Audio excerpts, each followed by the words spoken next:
जय हिंद दोस्तों। आज 1 अप्रैल बुधवार का दिन है।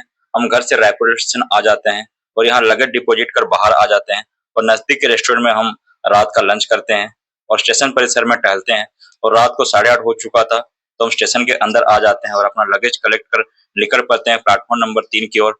आज की हमारी ट्रेन सारनाथ एक्सप्रेस जो कि छत्तीसगढ़ के दुर्ग से निकलकर बिहार के छपरा जाती है, जो कि 9:30 को रायपुर स्टेशन आ जाती है, जिसमें हम छत्तीसगढ़ के पेंड्रा रोड स्टेशन तक आ जाते हैं, जो कि रायपुर से 200 किलोमीटर की दूरी पर स्थित है।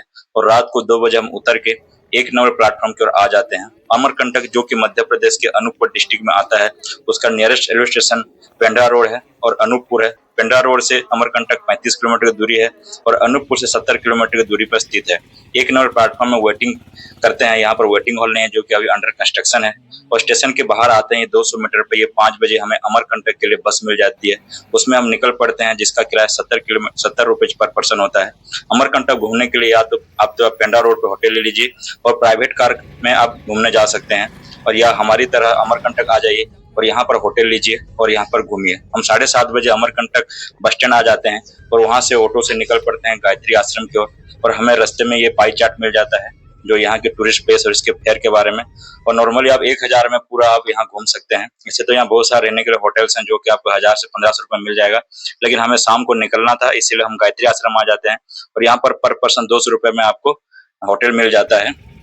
उसके बाद हम रेडी होके 10 बजे पैदल निकल पड़ते हैं नर्मदा उद्गम स्थल मंदिर। यहाँ पर अंदर प्रवेश करते ही बड़ा सा गलियारा बना हुआ है और इसके बाएं साइड में स्नान के लिए कुंड बना हुआ है और इसके दाहिने साइड पर नर्मदा उद्गम स्थल का मंदिर है। तो सबसे पहले हम बाएं साइड पर स्थित कुंड पे आ जाते हैं और यहाँ पर श्रद्धालु स्नान करते हैं। और ऐसा माना जाता है कि आप जितना भी तीर्थ कर ले, जब तक नर्मदा जी का दर्शन ना कर ले तब तक सारा तीर्थ अधूरा है। उसके बाद हम मंदिर परिसर में बाहर आ जाते हैं और ये बाउंड्री पर यहाँ पर वर्णित किया गया है, इसको ध्यान से पढ़ते हैं। और यहाँ पर नर्मदा परिक्रमा शुरू होता है, जो कि नॉर्मली 3 साल और 3 मंथ का होता है और ये यहीं से शुरू होता है।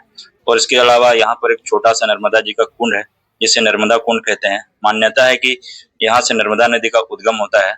और कुंड के चारों तरफ सुंदर सुंदर सफेद मंदिर बने हैं, जिसमें जिसमें मंदिर राम जी का मंदिर है, जानकी जी का मंदिर है, अन्नपूर्णा के, कार्तिकेय और कई अन्य मंदिर है। और वातावरण इतना शांत और पवित्र है कि मन अपने आप यहाँ पर शांत हो जाता है। और यहाँ पर माँ नर्मदा जी का एक मूर्ति बनी हुई है और चारों तरफ इसको कांच से पैक किया गया है। और श्रद्धालु यहाँ से डब्बा में भर के पानी लेके जाते हैं। नर्मदा नदी यहाँ से निकलकर एमपी और गुजरात से जाकर करीबन 1312 किलोमीटर में वेस्ट में जाके अरब सागर में ये मिलती है। और ये भारत के सबसे लंबी पश्चिम की बहने वाली नदी है। और यहाँ पर बरसात के मौसम में आएंगे तो काफी मनमोहक दृश्य होता है, पानी भरा रहता है और सुबह और शाम 2 टाइम यहाँ पर आरती होता है, जो कि इसको आपको अटेंड करने का मौका मिला तो सोने पे सुहागा है। और यहाँ पर हम ऑटो बुक कर लेते हैं, जो कि 1000 रुपए में हमें जो यहाँ के near by famous tourist spot है उसको घुमाने थे और शाम को 4 बजे हमें ये ड्रॉप करने वाले थे। फिर हम वहां से निकल पड़ते हैं, जलेश्वर धाम आ जाते हैं, जो कि यहाँ से 9 किलोमीटर की दूरी पर स्थित है। यह एक प्राकृतिक स्वयंभू शिवलिंग है, जिसे बाणालिंग कहा जाता है। स्कंद पुराण के अनुसार सतयुग में बलि नाम के जो दैत्य थे, उनके पुत्र बाणासुर की घोर तपस्या से प्रसन्न होकर भगवान शंकर द्वारा दिए गए वरदान के अनुसार जलेश्वर महादेव बाणालिंग कहलाया। यहाँ शिवलिंग के नीचे जो जोहेला नदी का उद्गम हुआ है और नर्मदा पुराण, वाल्मीकि रामायण में जलेश्वर महादेव जी का भी यहाँ पर वर्णन मिलता है। और आज 2 अप्रैल का दिन है तो हनुमान जयंती मनाई जा रही थी, फिर उसमें हम सम्मिलित हो जाते हैं। फिर यहाँ से 30 मिनट रुककर 2 किलोमीटर की दूरी पर स्थित श्री अमरेश्वर मंदिर आ जाते हैं, जो थोड़ा ही अंदर है तो थोड़ा श्रद्धालु कम आते हैं। तो यहाँ पर जो शिव जी की मंदिर बनाया गया है और भारत के जो 12 ज्योतिर्लिंग है उसका रिप्लिका बनाया गया है और बीच में बड़ा सा एक शिवलिंग की स्थापना की गई है। और यहाँ कुछ देर बैठने के बाद यहाँ मन शांत और सुकून हो जाता है और यहाँ का जो वातावरण है काफी सुकूनदायक था। यहाँ पर 30 मिनट टाइम स्पेंड कर हम निकल पड़ते हैं अमरकंटक की ओर और वहां से फिर कपिल धारा की ओर निकल पड़ते हैं, जो कि अमरकंटक से 7 किलोमीटर की दूरी पर स्थित है। और ये एक प्रमुख दर्शनीय स्थल है अमरकंटक का, जो कि एक यहाँ के प्राकृतिक खूबसूरती के साथ हमारे इतिहास और पुराणों को भी यहाँ वर्णन मिलता है। यहाँ पार्किंग करके हम पैदल निकल पड़ते हैं, तो करीबन 1 किलोमीटर चलने के बाद यहाँ पर एक ग्लास ब्रिज बना हुआ है और जिसका पर पर्सन किराया 10 रुपए है। और यहाँ अब नर्मदा जी की 100 फीट से नीचे पानी गिरती है और दिखने में काफी अद्भुत दृश्य प्रस्तुत करती है। इस जगह का नाम कपिल मुनि, जो हमारे देश के प्रमुख मुनि थे, उनके नाम पे रखा गया है। और यहाँ ये रह के यहाँ तपस्या करते, इसके लिए जगह का नाम कपिल साथियों यहाँ पर आसपास कई सारी गुफाएं हैं जहाँ पर संत तपस्या करते थे और यहाँ पर आने का बेस्ट समय है आफ्टर मानसून, जिस समय जंगल हरा भरा भरा रहता है और पानी की धार भी काफी तेज रहती है, जो कि इस जगह को और भी आकर्षक बनाती है। नर्मदा नदी की जो नर्मदा कुंड से निकलने के बाद यह पहला झरना है और कपिल धारा के बाद यहाँ पर दो नदी कपिला और एरंडी यहाँ पर मिलती है। कपिल धारा से लोग यहाँ से पत्थर घर लेके जाते हैं, जिसको शिवलिंग के रूप में यहाँ पूजा की जाता है, जिसको नर्मदेश्वर भी कहा जाता है। और यहाँ पर 1 किलोमीटर आने के बाद दूध धारा आता है और यहाँ से हम पैदल निकल पड़ते हैं। यहाँ पर बंदरों से काफी सावधान रहने की जरूरत है। अगर आप खाने पीने के सामान बैग में लेके आते हैं तो आपसे ये छीन लेंगे। और पैदल जाते समय पूरा स्थान पथरीला है, तो हो सके तो आप यहाँ आते हैं तो शू पहन के आइए। अगर चप्पल में आएंगे तो यहाँ फिसलने का खतरा रहता है। और यहाँ पर रास्ते में नदी थोड़ी देर के लिए रुकते हैं और ये जगह काफी शांत और काफी मनमोहक था, तो इस जगह को हम इसके आनंद में महसूस करते हैं। और अभी श्रद्धालु काफी कम थे तो यहाँ पर अच्छा लग रहा था, ज्यादा भीड़ नहीं था, ज्यादा शोर शराबा नहीं था, तो ये प्रकृति का पूरा हम आनंद लेते हैं। और उसके बाद यहाँ से 100 मीटर आगे निकलने के बाद यहाँ कपिल मुनि जी की तपस्या स्थल है और यहाँ पर एक गुफा बना हुआ है जिसको आप देख सकते हैं। और कहा जाता है कि यहाँ कपिल मुनि रह के यहाँ साधना क्या करते थे। इसके अलावा आसपास और भी गुफा हैं और ये सामने वाटरफॉल देख रहे हैं, इसको दूध धारा कहा जाता है। इसका जो पानी है जब तेज बहाव पे रहता है तो दूध की तरह दिखता है, इसलिए उसको दूध धारा नाम दिया गया है। और जब ये मानसून का टाइम होता है तो इसका उफान पर रहता है जल, तो देखना काफी आकर्षक लगता है। फिर हम यहाँ से पैदल निकल पड़ते हैं अपनी पार्किंग की ओर और अमरकंटक की ओर आगे बढ़ जाते हैं।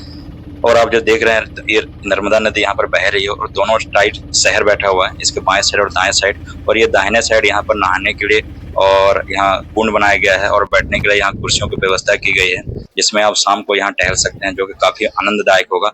उसके बाद हम आ जाते हैं श्री यंत्र मंदिर।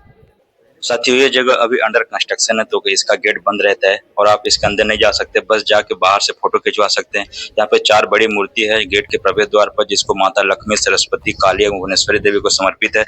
और उसके अलावा यहाँ पर 64 योगिनी का मूर्ति है, भगवान गणेश और कार्तिकेय मूर्ति है। उसके बाद हम यहाँ से निकल पड़ते हैं सोनमुड़ा की ओर, जो कि यहाँ से 4 किलोमीटर की दूरी पर स्थित है, जो कि अमरकंटक के सबसे प्रसिद्ध स्थलों में से एक है। साथियों ये मैकाल पर्वत के बिल्कुल किनारे पे स्थित सोनमुड़ा नदी या सोनभद्र नदी का उद्गम स्थल है। यह एक ऊंचे पेड़ और हरी भरी हरियाली से घिरा प्राकृतिक पर्यटन स्थल है, जो कि यहाँ आसपास लोगों में काफी ज्यादा प्रसिद्ध है। और यहाँ पर एक व्यू पॉइंट है जिसको आप यहाँ घाटी के मनोरम दृश्य को देख सकते हैं। और यहाँ पर ग्लास ब्रिज बना हुआ है जिसके पर पर्सन 20 रुपए दे के इसके आप आनंद ले सकते हैं। और यहाँ पर सतपुड़ा एवं विंध्य रेंज यहाँ पर मिलते हैं और जिसको यहाँ पर आप देख सकते हैं। और इस जो मिलन होता है उसको हम मैकाल पर्वत कहते हैं। तो ये आप देख सकते हैं कि कितने दूर दूर तक यहाँ पर हरी भरी घने पहाड़ियां और घने जंगल है। इसका आनंद लेके हम फिर धीरे धीरे करके ऊपर चले आते हैं। और आज हनुमान जी का जन्मोत्सव था तो हम सबसे पहले हनुमान जी की आज आशीर्वाद लेते हैं, उनको प्रणाम करते हैं। उसके अलावा यहाँ पर छोटे छोटे बहुत सारे और ये देख सकते हैं छोटे से नन्हे हनुमान भी यहाँ कोल्ड ड्रिंक का आनंद लेते हुए, इसको देख के काफी आनंद मिलता है। और उसके बाद यहाँ पर जो छोटे छोटे कई सारे मंदिर हैं जिसमें काल भैरव हैं, शनि जी की मंदिर है, उसके अलावा देवी जी की मंदिर है, ब्रह्मा जी की मंदिर है और यहाँ पर एक शक्तिपीठ भी है, उसको भी हम यहाँ पर विजिट करते हैं। और ये जगह काफी साफ सुथरा था, काफी शांत था, यहाँ पर आने का मन नहीं कर रहा था। फिर हम यहाँ पर 30 मिनट टाइम स्पेंड करके हम निकल पड़ते हैं माई की बगिया की ओर, जो कि यहाँ से 2 किलोमीटर की स्थित है, जिसे चौणतक कुंड भी कहा जाता है, जो कि यहाँ की प्राकृतिक सुंदरता के लिए जगह जाना जाता है। प्रचलित लोक कथा के अनुसार नर्मदा अपने मित्र के साथ इस जगह पर खेलती थी, जो एक सुंदर लड़की जिसका नाम गुलाब कली था, जो कि 12 वर्ष की लड़की थी, उनके साथ यहाँ खेला करती थी। इसलिए जगह को माई की बगिया मतलब माता जी का बगीचा कहा गया है। और यहाँ पर कई ऋषियों जिसमें भृगु, व्यास, कपिल जैसे कई ऋषियों की तपस्या का स्थल रहा है, जो कि इन्होंने यहाँ कठोर तप किया था।